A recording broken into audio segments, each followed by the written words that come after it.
السلام علیکم دوستو، 5 مئی سے بھارت اور لداخ کے درمیان ماحول کافی گرم تھا۔ چائنا اپنی پوری تیاری میں تھا، لیکن بھارت نے کبھی یہ نہ سوچا کہ حالات اتنے خراب ہو جائیں گے۔ بھارت اور چائنا کے درمیان گولان گھاٹی میں جو کچھ ہوا وہ ایک چھوٹی جنگ کہا جا سکتا ہے۔ اس میں نہ گولی چلی اور نہ ہی بم، لیکن چائنا کی آرمی نے کیل اور ڈنڈوں سے ہی دشمن کو کافی نقصان پہنچایا اور اس کے کافی سپاہی مار ڈالے۔ جنگ کی شروعات اس وقت ہوئی جب بات چیت کر کے بھارتی آرمی کو واپس بھیجا جا رہا تھا۔ کیل پتھر کی یہ لڑائی اتنی خطرناک تھی کہ بھارت کے 23 سے زیادہ سپاہی مارے جا چکے ہیں اور سینکڑوں زخمی ہیں۔ دوستو، یہ LOC پر 45 سال بعد ہوا ہے۔ اس سے پہلے 1975 میں اروناچل پردیش میں چائنا کے سنائپر نے 4 بھارتی سپاہی مار ڈالے تھے۔ چلیے جانتے ہیں کہ کیسے چائنا کی بہادر آرمی نے ایک گولی بھی استعمال نہ کی اور کیسے اتنے بھارتی جہنم واصل کر دیے۔ سوموار کی صبح کو بریگیڈ کمانڈر کی لوکل کمانڈر سے ملاقات ہوئی۔ بھارت کا کمانڈنگ افیسر نے چائنا کی لوکل کمانڈر سے بات کی۔ اصل میں پروٹوکول کے مطابق یہ ہوتا ہے کہ کمانڈر سے کمانڈر کی بات ہوتی ہے، لیکن بھارتی آرمی اتنے ڈرے ہوئے تھے کہ چائنا کے لوکل کمانڈر سے ہی بات چیت کر کے مسئلہ سلجھانے کی کوشش کرنے لگے۔ دوستو، شام کو بھارتی کمانڈر کے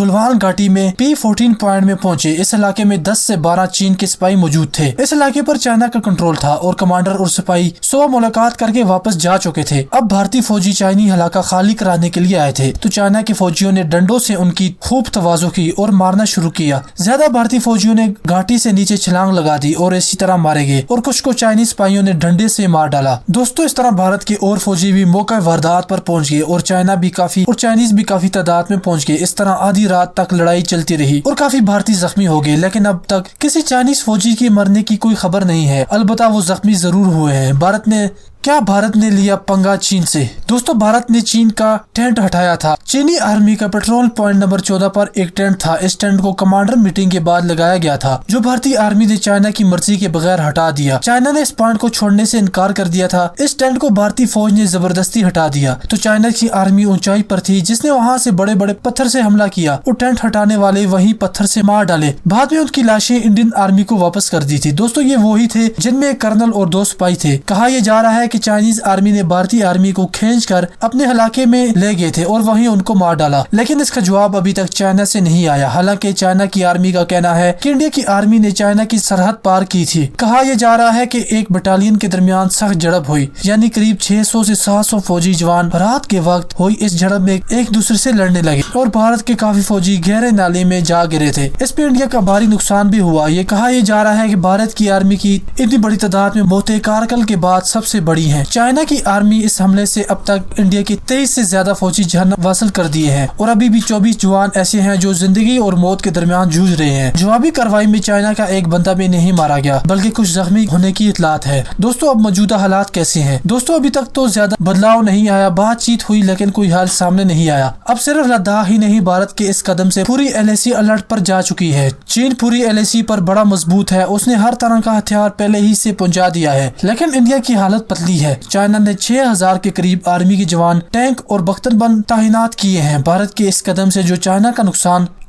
نقصان پہنچ رہا تھا، چائنا نے وہ قدم ہی کاٹ دیا ہے۔ بھارت سڑک بنا کر پاکستان گلگت بلتستان پر حملہ کرنا چاہتا تھا۔ اس کے بعد دونوں جانب سے میجر جنرل لیول کی ملاقات ہوئی اور دہلی میں ڈرپوک مودی سرکار نے بھی آرمی کے کمانڈر سے ہنگامی ملاقات کی۔ دوستو، مودی نے یہ کہا کہ بدلہ لیا جائے گا اور ساتھ ہی چائنا کو یہ ریکویسٹ بھی کی کہ چائنا پہلی والی پوزیشن پر واپس چلا جائے۔ اس پر فارن آفس نے یہ کہا کہ ہم جنگ نہیں چاہتے، ہم اپنے علاقے میں ہی کام کرنا چاہتے ہیں، اس لیے چائنا ہمیں تنگ نہ کرے۔ چائنا نے یہ کہا کہ انڈیا کی آرمی نے سوموار رات کو 2 بجے چائنا بارڈر پر حملہ کیا تھا، اس لیے دونوں کے درمیان جنگ ہوئی۔ چائنا کے اخبار گلوبل ٹائمز نے کہا کہ انڈین آرمی کے کمانڈر کو چاہیے کہ وہ جوانوں کو کنٹرول میں رکھیں، ورنہ چائنا آرمی آ گئی تو ان کو روکنا مشکل ہو جائے گا۔ بھارت کے جو فوجی مارے گئے ہیں اس پر وہ خود ہی ذمہ دار ہے، کیونکہ انہوں نے حدود کو کراس کیا ہے۔ دوستو، ویڈیو کو لائک ضرور کیجیے گا۔ اپنی رائے کا اظہار کرنے کے ساتھ ساتھ ہمارا پاکستان کو سبسکرائب کر کے ساتھ لگے گھنٹی کے بٹن پر لازمی کلک کیجیے۔ ہمیں اجازت دیں، خدا حافظ۔